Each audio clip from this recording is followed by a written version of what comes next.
After interviewing more than 100 people who have had near-death experiences, and nearly all the expert researchers in the field, I have finally decided to write a book about my findings. It is a daunting project to explore something as elusive as consciousness, especially when that consciousness is no longer connected to a body. To round out my research, I thought I'd interview Julie Scott at the Rosicrucian Egyptian Museum in San Jose. The ancient Egyptians were the first to write down their beliefs. Their monuments are testaments to their belief in an afterlife. What were their beliefs, and how did they conceive of an afterlife? Hi, Mel. Welcome. Come on in. Thank you so much. After you. All right.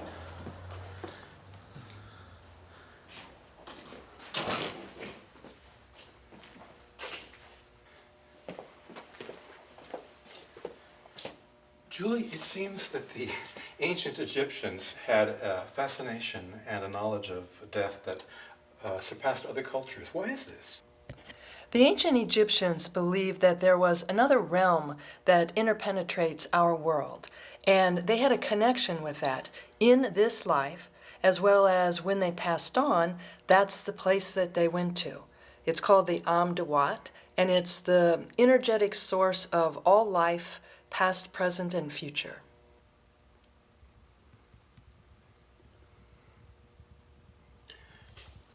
How could the ancient Egyptians have had such a sophisticated knowledge of what happens after death? Well, no one's certain of how they could know this. However, there are a number of ideas of how it's possible. First of all, they lived very close with nature. They depended on the Nile flooding, on the fertility of the crops. They were very connected with the natural world. What was this afterlife like? Well, first the deceased person passed through some tests and trials, which led to a lake, and this led to a field of reeds. And eventually they ended up in this realm called the Duat, or the Am-Duat, which was like paradise that we consider. When someone was in the Am-Duat, if they had been, they weren't wealthy before, they were now wealthy. If they had a good life in this life, they were surrounded by the things that they enjoyed most, and especially by the people that they loved the most. They imagined the soul is composed of several parts. What were these parts? Well, the ancient Egyptians believed that the body had a double, and this was the life force of the body that they called the Ka. Another aspect was more personal, and this is called the Ba, and it's mostly like what we think of as the soul. And after death, the Ba and the Ka would unite to create a new type of energy or existence called the Ak, A-K-H. And this is what was able to ascend to the celestial world. Do you see parallels between the near-death experience and how the Egyptians conceived of the afterlife? Part of the ancient Egyptians' beliefs about the afterlife is that after the person passed on, they would go before 42 gods and goddesses, and their life would be judged. They would be asked questions on whether or not they had lived a good life. And this sounds similar to me to what people who have experienced near-death experiences describe as a recall of their life, when they look back at their life and examine it. One major difference between how the Egyptians conceived of death and how near-death experiencers experience it is that the Egyptians felt the body should be preserved. Near-death experiencers want to get away from that. Could we take a look at your mummy again and we can talk about this further? Sure. Okay.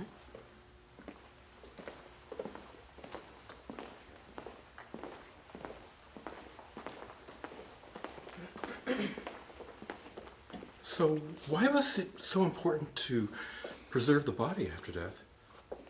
The Egyptians believed that this aspect of their being, called the Ba, would, this is like the soul, it's the personal, or the personality, the personal aspect of the soul, that it would need to unite with the Ka of the body in order to then ascend to the celestial realm. So the goal was never that any aspect of the soul or the life energy be forever in the mummy. The goal was that the two aspects, the Ba and the Ka, would be united, which then created this new type of energy, the Ak, and that's what traveled on for eternity to what we would consider paradise. Mm-hmm. And it was considered the shining one. It was illuminated. I've seen the mummies in the Egyptian Museum in Cairo, and very few of them are as good as this one. What can you tell me about this particular mummy? Well, this mummy is amazing. He came to us in the sarcophagus of a very well-known person named Usermantu. He was a priest. And so we at first thought that this was the mummy of Usermantu. But recent research has shown that they're from two different time periods. And so we don't know who this individual is. However, he was definitely an important person because of the great care that was taken with his mummification. Also, you can see so many details. He had henna on his fingernails and on his hair. His mouth is open like that because it's part of the mummification process, where there's a ritual called the opening of the mouth, which is performed so that the individual is able to communicate when he or she goes to the next world. Mm-hmm. And you have a reproduction of an Egyptian rock-cut tomb here. Could we see that? Sure. Okay.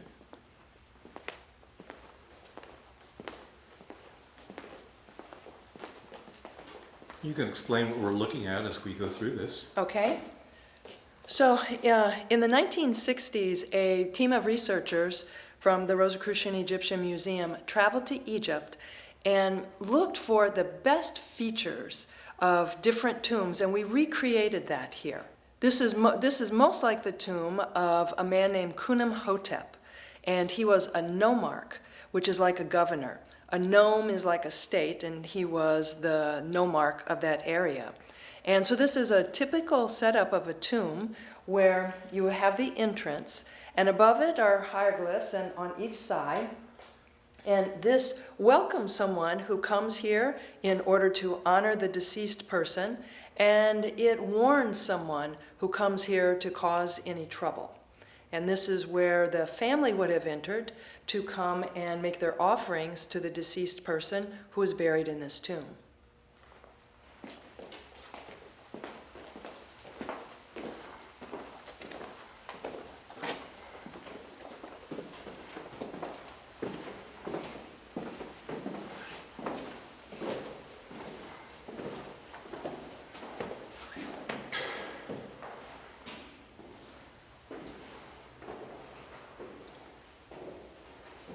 Now we're in the offering chamber of the tomb, and this is the place where the family would come and leave their offerings for the deceased person in order to nourish the aspect of the soul that was still left here in the tomb. And they would place the food here before this, which is called a false door, and an aspect of the deceased person could come in and gather the food and the drink and be nourished in another realm. They also carved the offerings on the wall here, just in case the family didn't continue to come, because this was expected to continue for thousands of years. So anything that you see on the wall could have been used to nourish this aspect of the deceased person. Can you tell us something about how they conceived of the ghost or the spirit that partook of these offerings? Well, they had a very sophisticated belief system, and there were different aspects of the being. One was like a bird. The Ba, the aspect that is like our personality, was believed to be able to leave the tomb and to bring back nourishment and fresh air to the deceased person. Mm-hmm. Okay, and we have another chamber here? Yes, and before we go down, you'll see the statue This was another plan B in case everything didn't go right with this whole process with the tomb.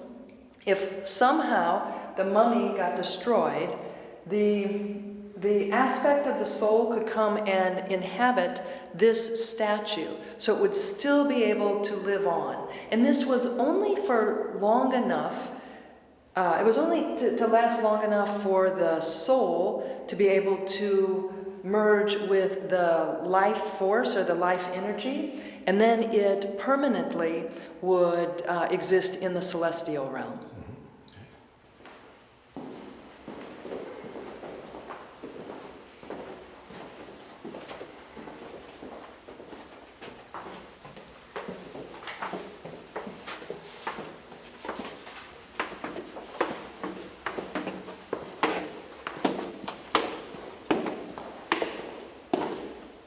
How old would the original tomb have been?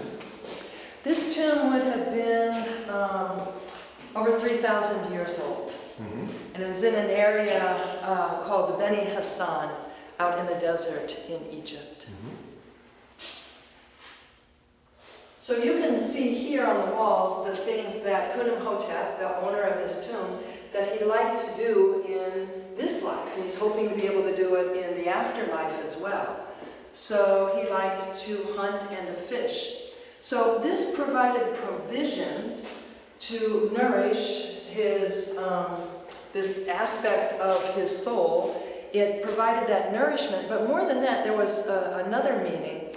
And where you see Khnumhotep, he is taming the wild ducks, he's hunting them by holding tame ducks, and it attracts the wild birds. And he then has a way to control chaos. This was a big part of the ancient Egyptian beliefs.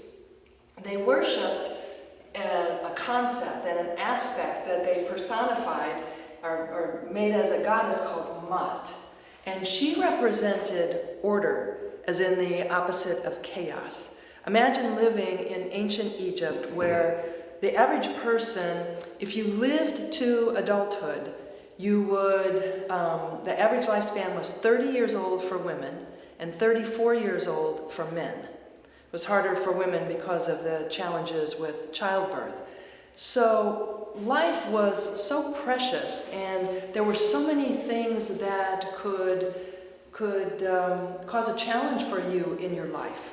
So they were very dedicated to having order and balance in their life. And this also is associated with that aspect of the Am-Dawat, with the realm that is the source of everything that manifests on earth. Mm-hmm. And behind you here we have what?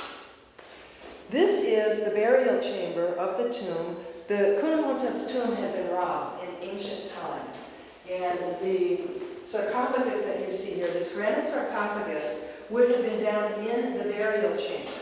But as you can see, the edge was broken off by tomb robbers, and the sarcophagus and the mummy and all of the treasures inside had already been stolen. But that would have been down in the burial pit here. Mm-hmm. You know, let's use a little bit of imagination for a while. The Egyptians put so much time and effort into protecting the body and making the tomb available to the spirit in the afterlife. So how would they have felt if they found out that so many of their tombs had been plundered? Does that negate their idea that the soul can be eternal? Well, sadly it does. For the ancient Egyptians, they believed that you needed either the mummified body or a statue or some place for the soul to be able to reside, or your soul would not live on. Mm-hmm. And important in this is the final judgment scene. And here in the tomb and in every tomb in Egypt, there is this final judgment. First you have the deceased person going before 42 gods and goddesses, being asked the negative confessions to determine that they had lived a good life. And then they come to the final judgment scene, and here you see the deceased person, in this case it's Khnumhotep. He's being led by the conductor, Anubis, the jackal-headed deity. And his heart is being weighed against the feather of truth. And this feather of truth is also known as the feather of Ma'at. Again, this is about order and balance. This is asking, did Khnumhotep live a good life? The ancient Egyptians believed that the heart housed our conscience. So it's his conscience being weighed against the feather of truth. And in every tomb, the scales are balanced, because if they were not, if his heart was heavy, then this scale would go down and this ferocious monster would devour his heart. And then he would no longer be able to live in the afterlife. But again, in every tomb, they show what they want to happen. And so the scales are balanced like they are here. And you even see Anubis. This is a double of the jackal-headed god Anubis. He's tipping the scale, helping the deceased person. Mm-hmm. So in every case, the scales are equal, and he gets to pass on over here.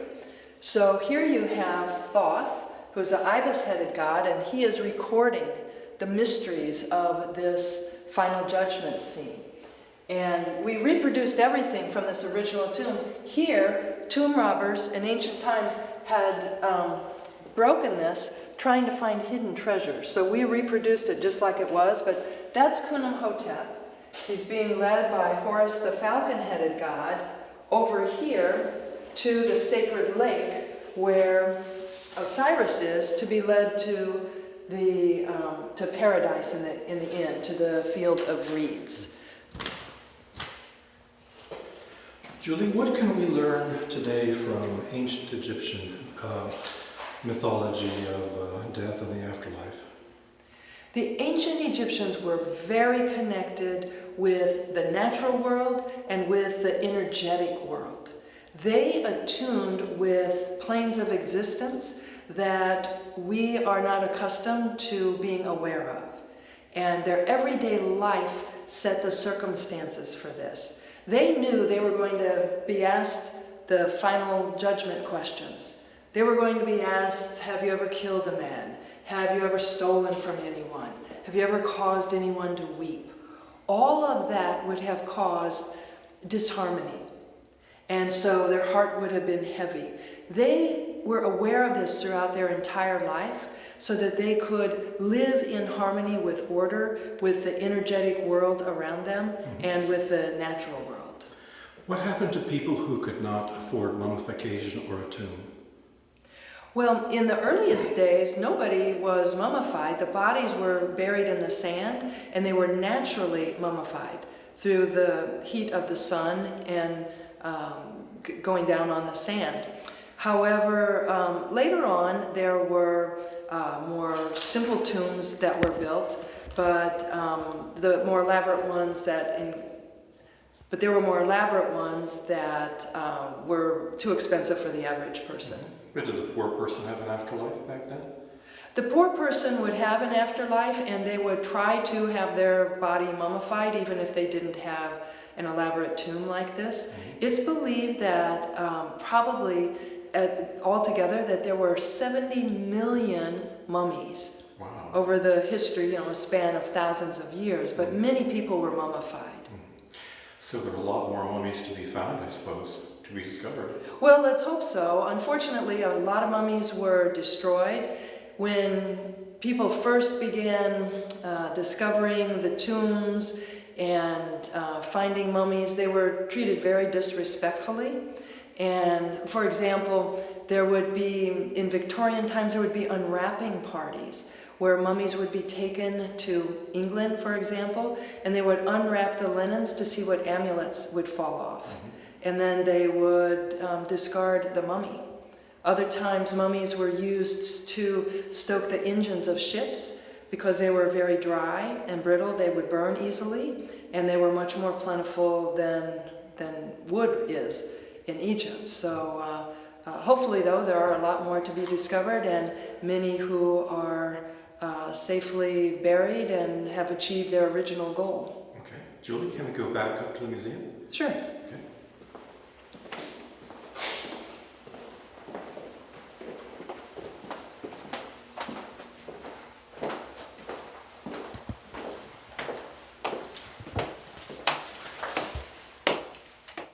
Julie, what is this? What are you standing in front of?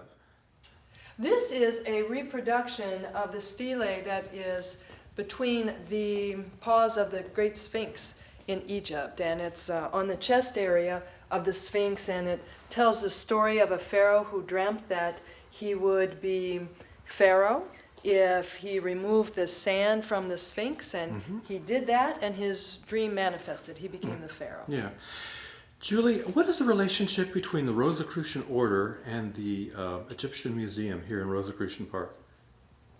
The Rosicrucian teachings include wisdom from many different ancient mystery traditions, including Egypt. And so we have been sponsoring journeys to Egypt since the 1920s and committed at that time to begin gathering artifacts from Egypt. So we began purchasing them in the 1920s and have continued that up until today. And what is your role in the Rosicrucian Order? I serve as the Grand Master of the Rosicrucian Order, and this means that I am the lead ritualistic officer. And I'm also the CEO of our organization, so I have the opportunity to direct very exciting projects. We're building a new alchemy museum, and we just completed making Rosicrucian Park's now zero net carbon, so we supply all of our own energy. Have you ever felt cowed by the title Grand Master? Well, I have a very realistic understanding of what it means to be the Grand Master. I am a Rosicrucian student like everybody else, and maybe even have more to learn than everyone else. Julie, thank you so much. Oh, thank you, Mel. It's always nice to see you. Okay.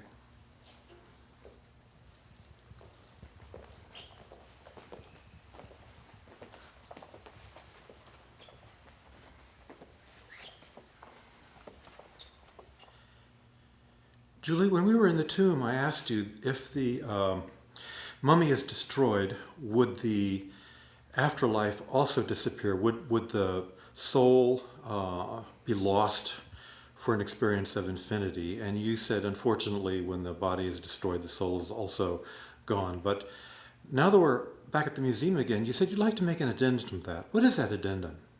Well, to clarify, once the Ba and the Ka, these two aspects of the soul, so to speak, are united, they create the Ak, and that is illumination. So once that has occurred, the Ak exists forever in the celestial realm. So in that way, the essence of the person continues for eternity.